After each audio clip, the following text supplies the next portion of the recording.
Hi, everybody. Welcome back to the Boring Enterprise Nerdcast, where we are just nerds all over the place and we can't even help ourselves. Um, I am playing host today. I am Paul Moderman, and with me is the incredible and awesome Jelena Perfilieva. Say hi, Jelena. Hi, everyone. And today we are picking apart, discussing, uh, building up, tearing down, I don't know, whatever the case may be, um, a survey, a set of survey results run by ASUG. It's called the Pulse of the SAP Customer 2023. And you might remember, Yelena, we did this for um Developer survey. yeah, thank you. The Yeah. developer survey a couple months ago or sometime ago. I don't even remember when it was. And it was really very interesting. And we had a lot of fun. And the only downside to that was, and we're going to have to share some of that downside this time too, was that there is a visual component to this. So we will do our very best to narrate and say out loud what we're looking at. But listeners be warned, it may be a slightly better experience to watch the video on our YouTube channel. Yep. But we will do our best. So please don't be upset if we don't say what we need to say. Please. Sorry. So Yelena, I can share that PDF with you as we discuss it. Yeah, sounds great. Um, And by the way, while you're doing that, ASUG is North America's SAP user group for oh those yes, who are unaware. And this file is actually available publicly. It's not just for ASUG members. We will share a link in our video description. yeah. Sweet. So I think as we start to look at this, this is a survey. It looks at SIG members. Let's see. I think there it says this was 801 participants who are members of ASUG in the Americas. And so these results are all based on roughly 800 people answering these questions. I think kind of one of the things that first stands out here as you look at this technology shifts section here, and it's what it's doing is letting you know kind of generally without numbers, I guess, some of the top focus areas for the respondents of the survey. And some of these are, kind of, I don't know, I guess bog standard stuff you'd kind of expect, right? Like standardizing business processes and stuff like that. I noticed that there is two of them on here of this list that are going to recur throughout the document. One is integration between SAP and non-SAP, and one is moving to S4. And I think that, at least, Elena, as I read this whole document, what really occurred to me is that, S4 and the move to S4 is kind of behind every question, right? Like that, the drivers of that move and the concepts there are really kind of informing every single set of graphical information on this sheet here. You know what I mean? Yeah, as you said, there are no numbers in this one specific question. So the question here was just top focus areas, and I guess it Yeah. was multiple choice. I really would have liked to see maybe some numbers to go with it, or maybe some kind of priority order, something like that, because otherwise it is pretty generic information, I would say, because focus areas we're looking at are integration between SAP and non-SAP, standardizing business processes, moving to S/4HANA, dashboard analytics, and cybersecurity data protection. It's like, to me, it's like, I don't know, daily life of IT pretty much, other than moving to S/4HANA. That's maybe ongoing, but the rest of it, I don't know, no revelations here, at least on my side. So the next little section here is a set of what I assume is a set of questions, because we don't see the questions here, but some results based on what the survey respondents mark as their top digital transformation technologies. And the survey results here call out three of them: data analytics and dashboards, cloud, and automation. 63% say data analytics, 59% say cloud, 44% say automation. And a question came into my head too here with this set of data. Should I interpret this to say that 63% of ASUG respondents are happy with data and analytics in their companies, or 63% of ASUG companies are happy with data and analytics in their digital transformation? Because it's like, is that true? Like 2/3 of companies are in this survey are happy with their analytics. I feel like analytics is always the trailing attention getter, right? Yeah. It's like cover all your bases first, and then we'll swing back around to analytics, right? And so if that's true, if 63% of the respondents are saying analytics is good, we're doing great, that is actually surprising to me. and in a good way, I guess. But what this could also be saying is we foresee that analytics is the best digital transformation that we're looking for, right? Mm-hmm. I'm not sure what that exactly means, but there's some stuff with that. And I guess kind of the same with cloud. Like 60% say, "Yep, we're all good with cloud, ready to go. This is the best one." Or are they saying, cloud will be our digital transformation solution when we get there, Yeah, right? I'm scratching my head here. What was the question? And this is, to be honest, I have been kind of tracking those surveys for a few years. I think as ASAP has been doing them since like 2019 or so, or maybe even earlier. And this is the first time I would say I cannot really clearly understand the numbers. So would be nice to have slightly better explanation behind them. Because to me, I would think that it's like 63% of people think that data analytics and dashboards will be transformative technology for them. So that, I don't know, but again, it's super vague and open to interpretation. Otherwise, if I would interpret it like what's most important, digital transformation digital transformation technology for Christ's sake, I would guess that automation would be much higher. I'm really surprised to see data analytics here, but again, if it's like what you're already happy with, what you're already doing, then it probably makes more sense.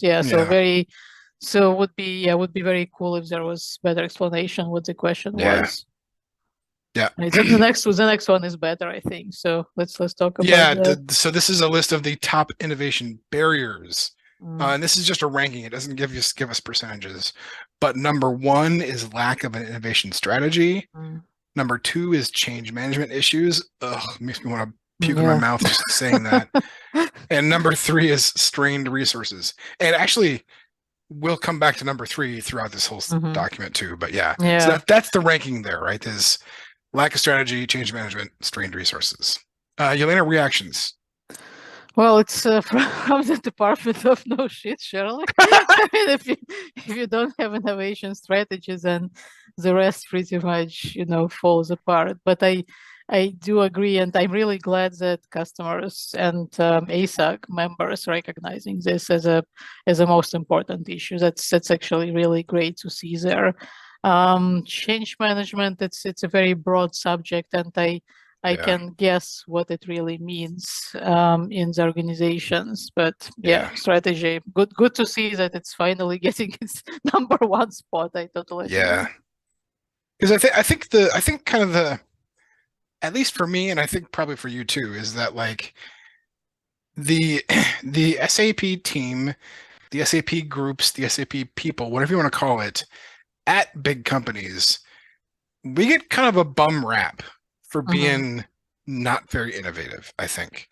Because SAP is, quite frankly, more often than not, a keep the lights on kind of technology versus a let's go make, purple hats for kittens kind of technology, right? It's like it's not seen as that. But we know that, of course, that SAP still can provide a lot of power to innovation if you sort of just sit there and think about what you got already in the tank there, ready to go.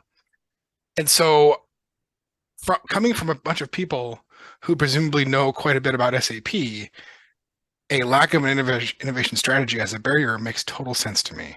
Yeah. Is because I think a lot of people see it as like, hey, we've got extra horsepower here. You guys are just using us for like boring stuff. Mm. We can do more, you know? And I mean, heck, that's frankly, that's why you and I have jobs, the jobs that we do, right? Is because Yeah. the places that both of us work with people who do take seriously innovation in SAP, and you get results and it shows. So it's I think it's pretty darn good to think about things that way. And I think, sorry, just to wrap this up, Yeah. strained resources is directly correlated to number one, lack of strategy. Yeah. Because when you start Yeah. jerking your people around, like, oh, today we do this, no, tomorrow we changed our mind, we do that, that also puts additional strain on your resources. So, yeah, lack of your strategy is going to affect everything down the line. So, Yeah. Yeah. And we'll have, like we said before, we'll have more to say about that too Yeah. later on, I think. Okay. We are resources, so we have a lot Yeah. to say about that. I've got things to say. So there's a section here now about purchasing authority with technology. Yeah, it's a weird one, to be It's honest. weird, but I do have a little bit of a reaction here. So what it kind of breaks down is where are the changes in who gets to spend money on SAP stuff or innovation stuff, technology stuff. And what the survey is showing here, that there's a 6% bump in the purchasing authority of buying committees, a 2% bump for line of business folks, a 3% dip for IT, and a 6% dip for C-level folks in purchasing authority, which to me is kind of like a little bit of a IT versus non-IT seesaw almost, right? Where you see the business kind of feeling their oats a little bit more and saying, you know what, we need this, and we're going to go ahead and we're going to put it on our P card or whatever, and we're just going to go get this piece of software, right? Whether it's some other piece of complementary SaaS software or extra modules or whatever, like the business, I see the business folks making more just screw it, we're going to buy it decisions versus channeling through IT to go procure tech solutions. Jelena, is that what you're seeing too? Yeah, I think that it's a big question. What is buying committee exactly? Yeah. I hope it is a combination of LOB and IT essentially, and maybe some other folks sprinkled around. But I have seen problems when purchasing is driven by just one party, and I would say, and I'm really great to see decrease here. C-level purchasing decisions are the worst, in my opinion. These folks are just so high up their towers, and I have seen so many really just stupid decisions made that go down to IT, and you have to implement, and it's just nonsense. IT by themselves, I mean, I think we can do okay, but we do not know what the business value is sometimes. So it's really great to get some direction from the business on it and have some kind of joint decision in purchasing. So as long as buying committee doesn't mean that it's like C-level but somewhere else, I think that's actually a good sign. Yeah, for sure. Okay, here is a big section here. Technology challenges. Okay, so what we've got here is a listing of 3 top issues among SAP customers, and then each top issue has its top 3 components, I guess you could call it, right? So the top 3 issues that ASUG identifies among SAP customers are these: maintaining knowledgeable staff / turnover, budget challenges, and integration issues. Okay, and each of those have sub bullets we can talk about if we want to. I definitely want to talk about maintaining knowledgeable staff. And I believe you do too, Jelena. Jelena, drop us into that topic there. What are your thoughts when you see that as an issue among SAP customers? Oh man, yeah, and those items are it's just like quite something. So 39% is losing valuable internal expertise. 13% is new recruits lack needed skills, too difficult to find. Yeah, not quite sure how to interpret that, but it's fine. 11% unable to progress with new initiatives. So the last one is a bit weird. I'm not sure, Paul, if you have like different thoughts about it. I'm not sure I understand what that is exactly. I don't really know. Yeah, the top one, losing internal expertise. Yeah, in these times of great turnover, resignation, or what have you, people just moving. Yeah, it's obviously going to be an issue, and especially for companies. We talked a lot about working from home. So companies who try to reel in people back into the office, I think, are going to do very poorly with their Yeah. knowledge of our staff turnover. And SAP, I think professionals in general tend to be more of older age than maybe other IT areas. So yeah, I mean, people are just going to start retiring because that's an issue of simply replacing people who either move on to management or move on to other, to other career paths, and just replacing them will be an issue. Middle one, new recruits lack needed skills. If they're new recruits, it's, I feel maybe unreasonable to expect them to have SAP skills already. They probably needs to be trained in-house first, but this is where it is also, I think, not very simple for SAP customers to do that, because and seemingly there is a lot of training, there are developer tutorials, but at the same time, if you look at training like for the users or training for functional analysts, a lot of training focused around developers and technology, and that's it. That's it pretty much. I think data data analytics, that part too, but functional specialists are OpenSCP courses, very, I would say, kind of fewer there than I see for other professions. Learning Hub is not free, and learning.sap.com, I don't even know if there is anything for functional specialists. For like end users or business users, I see tons of questions on Reddit platform, on LinkedIn, on other just floating around on Twitter, etc. People just don't know how to do stuff in SAP, and SAP has been notoriously lacking, their training and user guidance materials for years. There have been improvements. Are they enough? Not nearly as other ERP companies, I would say. So it's really not surprising that companies struggle, and it puts more work onto SAP customers to train their own new recruits, and that shouldn't be the case. And maybe that's a good point maybe for ASUG to take away. Maybe they as a user group can help in two ways. One, maybe serve as an advocate in front of SAP for the customer, saying, look, there is clearly an issue here, can you help us with that? And also maybe pool our resources, and as a community just help each other with that. So sorry, long speech. I'm sure, okay, Paul, you have your own thoughts there too. We all have soapboxes to stand on, and I have one too. And here, okay, so I'm gonna dust off my soapbox here a little bit. And dust. There we go. So here, there are three things in all of these top issues among S3 customers that I'm going to draw a thread through, okay? The first is 39% say losing valuable internal expertise in staff turnover. 13% say new recruits lack skills. And then over on the integration issues, 17% say that they're unable to keep up with new technologies. I think those three things are all related. And the relationship is this. If you're losing talent out the door and you can't attract or replace that with people coming in the door, there is at least one, probably two things that you're doing wrong. One is you're probably not paying people enough.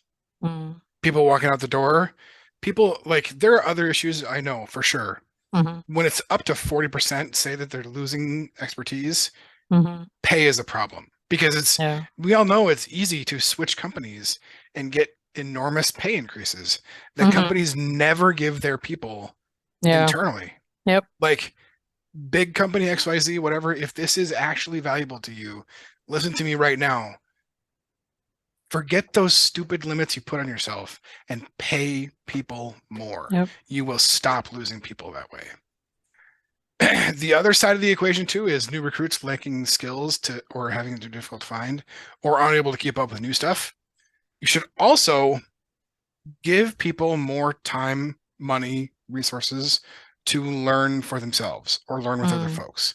Like whatever you're doing now, it's not enough. It's clearly not enough. And I think that people, generally speaking, if they are confronted with things that they have the time and the space to learn and to get their hands around, they get there.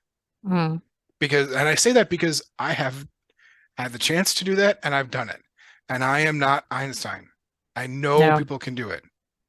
So like all these things here, even under a lot of these other things too in the survey, the knowledgeable staff is a factor. Pay people more, and I guarantee you that number will go down. That number will go down if people pay people more.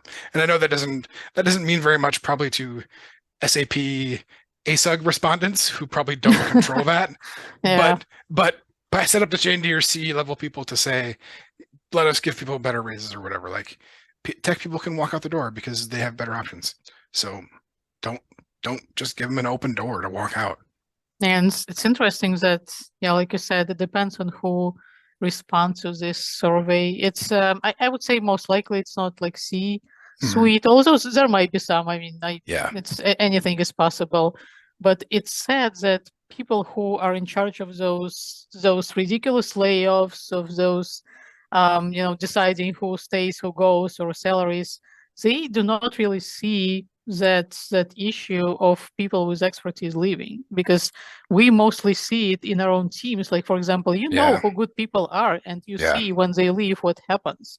But others just don't see it. Anyone above you, above your management, they rarely pay attention to that. They're like, oh, nice, we increased our salary, what our payroll is down, sweet, but they don't see the real consequence. Okay, so there's another call out here in the survey, another one without numbers, but with a nice little set of icons here. Top skill set gaps at organizations: SAP S/4HANA expertise, optimizing emerging technologies such as IoT, RPA, and machine learning, cloud integration / migration, data science / data analytics, and integration and APIs. Those are the top 5 skill set gaps that people see at these places. I mean, I'm gonna go out on a limb and say S/4HANA is probably the biggest thing people are staring down the barrel of, right? These other ones obviously are important too, but like if you're gonna look at who the SAP leadership is worried about right now, it's the S/4HANA skills that they got to be looking at. I mean, tell me I'm crazy for saying that, Jelena. No, I mean, again, there is no ranking or anything. That's probably the most pressing issue. But I'm also looking at this list, and I'm like, what's even not on this list? Like legacy stuff, because that pretty much covers that's like everything you're gonna do. Everything that you need these days. That's everything is an issue. Maybe, I don't know, UX UI maybe is not there, but that's about it. So and it's interesting that it has optimizing emerging technology. I don't know if it's how ASUG just phrased the question or if there was a different variation of it. So it's not just knowing technology exists, but also optimizing, I guess, making them work for you. That's how I would interpret. So interesting twist there. And there is actually a quote right below it, if you can read it, Paul. The quote is from an SAP customer, so clearly a respondent to the survey. And they say, we have no experience with SAP S/4HANA, which leads to our organization having no skills in this area. And this is the end quote. And that makes a lot of sense. And it's tough. And what does SAP do? So we had, like, years ago, I still worked at another company, and S/4HANA was still super fresh.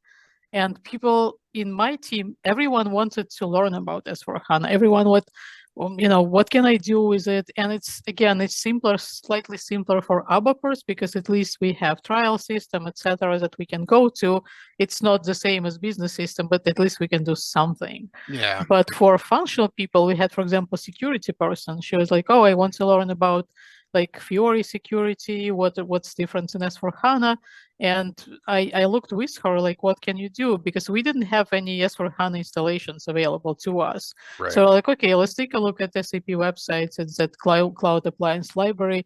They do have fully installed, activated S4HANA system available there for like test purposes, but it's incredibly expensive.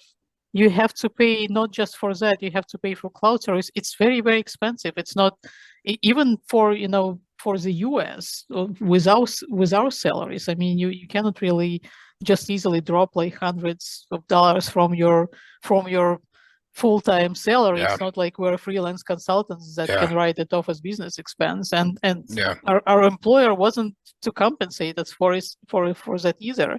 So it's it's kind of chicken and egg situation, and I feel SAP is still not helping with that. I don't think they offered anything better. There is that learning hub and certification stuff, but that's again money, money, money. So give everyone like 2 hours with S4HANA on hands-on, like once a month or something for free, that your skills would improve tremendously, I think. Yeah. So, yeah. Yeah. A fair point, Jelena. And I hope that important ears are hearing what we're saying. Okay, another section here, how organizations combat challenges. And they give 5 key areas. I think these are probably spread out across a couple of questions because it adds up to higher than 100%. So, or it's a multiple section kind of question or whatever. Choice, yeah. But 32% of organizations say they combat challenges by hiring quality talent. 32% say culture improvements, and I think those two are related. 24% say focusing on budget strategy and clarity. 22% say working closely with implementation partners and consultants, and 21% say standardizing and consolidating systems. Jelena, any thoughts popped out to you in this chunk here? So I'm kind of looking, are these 32% different from those like before who had trouble? Yeah. I guess there might be, I don't know. Focusing on strategy is definitely helpful, and working closely with partners and standardizing that. I think those are great choices. Culture improvements, I would like to kind of get more details about that. I'm really curious what people meant by it and what specifically are they changing there. So it would be curious to talk to some participants and to see what they think about it. Yeah. What do you think, Paul? Yeah. So like I said, I think hiring quality talent and improving culture are very related concepts, and they're the top 2 vote getters in some sense here too. And I think that both those things tie back to the maintaining knowledgeable staff issues, right? Yeah. This is how people are trying to combat these things, but keep in mind that the places where people are at the center of the answer are the places that have the highest numbers here. So like it's people all the time. There's SAP is technology, but SAP is built, installed, maintained, improved upon by people. And that's the core thing here that you should invest in is people. Okay, another higher level section here. SAP investments in upgrading systems. How frequently do people upgrade their SAP systems? This was pretty in line for me, I think, kind of to what I thought here. 30% of respondents say the upgrade is needed, kind of a whenever, which is, at least that's how I've seen it, is kind of a whatever thing. Yeah, no real strategy. 24% say every 2 to 4 years. I've seen that. 18% say annually. 8% say more than once a year. Holy cow. Crazy. And then another 8% every 5 or more years. Another crazy response there. Any reactions there, Jelena, to these numbers here? Yeah, that's pretty much matches what I'm kind of hearing and seeing. I'm curious if there was a similar question in the previous years. Not What's the movement here? Yeah, I think maybe expectation was with alleged proliferation of cloud system, maybe it would be like as as you go or whatever, more than once per year. But I'm not really seeing it's very standard response for on-premise world. So yeah, I guess that just reflects the reality of it. Yeah, like I've seen some super old ones, I've seen some brand fresh new ones, and everything in between, right? So yeah, exactly. Yep. Another section, there's no numbers here, but there's a list of top upgrade barriers, timeline extensions, cost, business process disruption, user adoption, quality issues. All the top 5 upgrade barriers listed here. To me, I see a clear connection between timeline and cost, right? If you extend your timeline, it's gonna cost you more. So like those are very tied at the hip in some sense to those upgrade barriers. Anything jump out at you, Jelena? I'm wondering what they meant by timeline extensions. If it was like SAP extends timeline and then suddenly it's no longer urgent, then that would affect it. But yeah, I mean, otherwise, if it's like project timelines, then yeah, it goes together with cost and business process disruption. I am very curious about quality issues, though. Like quality of what?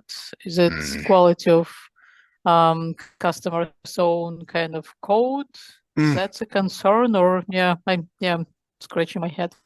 Maybe that's what it's meant. Along the lines of this upgrade stuff is a chart with numbers. Ability to keep pace with SAP updates. 23% of respondents said they are completely able to keep up. I would like to meet these people. 67% say they're somewhat able to keep up, and 10% say not able to keep up. So if my mental math here is going correctly, 77% of SAP customers are not completely able to keep up. And 23% are liars. Yeah, 23% of them are lying. It kind of buried inside here. You can see why the push to like cloud SaaS makes, like, from a vendor standpoint, it makes complete sense, because then just this chart just evaporates, right? If you're on SaaS, this means nothing, right? So this is all on premises. This is all run your own, host your own kind of stuff. Again, not blaming anybody who does that, because there still are needs to do that. But you can see why for some people, they're just drooling to get to the cloud to avoid this very thing, And there's a pull quote from one of the customers here. The sheer volume and frequency of updates make it difficult to assess what will be beneficial or have a meaningful impact, let alone go through with the update, end quote. So it's, it's volume and frequency. It's hard to keep up. Jelena, what do you think about this? I think this quote actually, it's a very good one. It points to one issue that is going to surface after everyone goes to the cloud or close to that. Because like you said correctly, in SaaS world, this chart is just poof, it becomes irrelevant. But at the same time, how many times we experience that as consumers of cloud products, when something updates and maybe with no visible benefit to us, but suddenly it starts disrupting our workflow or just stops working. Like, for example, we're using Zoom right now. I had to completely reinstall Zoom client just a few weeks ago. And that caused quite a bit of disruption. After that, for like a week or two, I had trouble with getting my settings back and, having everything. Imagine if that was a big ERP system, and important note here, difficult to assess what will be beneficial or have a meaningful impact. Well, guess what? You will not really have a choice in the cloud world. Is it beneficial? Is it not beneficial? Here we go. Like everyone goes, and that's it.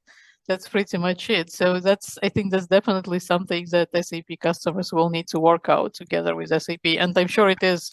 It probably, and I hope it is, big conversation subject already for some, people high up the food chain with SAP. Yeah, that's a good point. Is that this chart goes poof for some people, but then it kind of rematerializes for other people, I think, right? If you're deep in the functional guts, this chart still has an impact to you. Yeah. Yeah. Interesting. Investment in SAP. Three results here. And they're three of the same singular question. 46% of people polled are making more investments in SAP. 43% are keeping the same level of investment, and 11% are making fewer investments in SAP. Wish I knew more about what the specifics of that is, because I mean, 46% making more investments in SAP, like it would be easy to read that, barring any contextual data. It would be pretty easy to read that as, yeah, I'm buying stuff for my upgrade, right? Or my S4, or I'm spending money on things to do my S4 update, right? Yeah, it's So like, is it really just increase of your and expenses for licenses or whatever, just because you're upgrading, or maybe your organization just growing, or is it related to innovation? So yeah, I would also really like to see some context behind those numbers, but otherwise they look pretty good in general. I'm glad that it's 46%. It's pretty good actually. Yeah. Nice. The move to S/4HANA, a breakdown. Very long truck. A big long truck split into chunks. This is less than truckload kind of loading here. So here's a breakdown of S4 implementation plans. 41% of customers are live or have started to move to S4. 2% will move within the next 6 months. 18% within 7 to 24. 19% more than 2 years from now. 13% plans on hold. Who knows what that means? 3% no plans to be involved. I am surprised that that's only 3%. Like I kind of suspect that like a certain percentage of customers will just sort of fall off the back end of the truck, Yeah, but they probably either not ASUG members anymore, or they might not be responding to the survey because that's true. They have the other stuff to do. So that is a good point, though. This is a select group, right? Yeah, let's not forget the demographics here. I mean, these numbers. Similar question has been asked all this year since I have been observing those surveys. So obviously numbers of people are moving to S/4HANA or already moved are increasing every time. Yeah, that's 3% and 30% have plans on hold. I think that's an interesting figure. I'm curious what are the reasons for it. 20% of them, 19%, are planning more than 2 years out from now to do their move. Again, kind of maybe alarming, but also not surprising. They still have some time, and some people just don't. It just, as these other numbers say, some people don't make that investment, so they just view it as further down the road, which honestly, that's probably the right answer for at least that many people. So yeah. Here's a breakdown, no numbers. Top ways organizations find S/4HANA skills. Permanent staff who learned S4 on the job, independent consultants or temp staff, implementation partners, or permanent staff who actually have already S/4HANA skills. An interesting breakdown there. I kind of see the world right now I see the world through the eyes of the middle two there, right? The consultants and implementation partners kind of thing. And I do see that, the places that we talk to at my other job, the job where I get paid, they definitely they don't have permanent staff who already possess S4. They're obviously they have no time to get that on their plate. So they are spending time with independents and implementation partners to bring those skills to them, and even do kind of training alongside the implementation work, right? Or training alongside the projects that include some of the skills, right? There's a lot of asks these days for that kind of, hey, not only can you give us a solution, but can you maybe help our staff along a little bit too? What are you seeing? We're seeing the same thing. That's more and more clients also, and it's been always the case, but these days even more so with S/4HANA, just asking for general advice sometimes, and it's a good thing. I just want to point out again, what we are not seeing on this top ways is online resources, anything from SAP. Like SAP is not even present here at all. It's like people who either knew before or they learned, or people who are just consultants. So here you go. Yeah. Very not surprising. And Okay, the final little strip of info here breaks down the S/4HANA cloud environments. Okay, so by percentages, here are the S/4HANA environments that customers have. So presumably this is among the 41% or whatever that are running S4, obviously, right? So 34% are using their own private cloud, whatever that means to them. 23% are on premises. 18% are managed cloud, so paying somebody else to do it, cloud-wise anyway. 16% are hybrid cloud, so joining their private cloud with something else. Yeah. And 8% are on public cloud for S/4HANA Cloud. So there's one thing I kind of break down here is that in my head, 34% private cloud and 23% on premises, that's really the same thing, right? If you are doing your own private cloud, that's basically on premises installations. Like that, I'm not sure that there's much difference there. Maybe I'm wrong, but like if you're running your own cloud, that's sort of your own data center then. I'm just slightly confused by the question, to be honest. It says S/4HANA cloud environments, but then it says on-premise. I mean, if you have on-premise, that's not cloud environment. I mean, it could be hosted on a cloud server or something, but it doesn't make it cloud software. So I sort of interpreted this as not.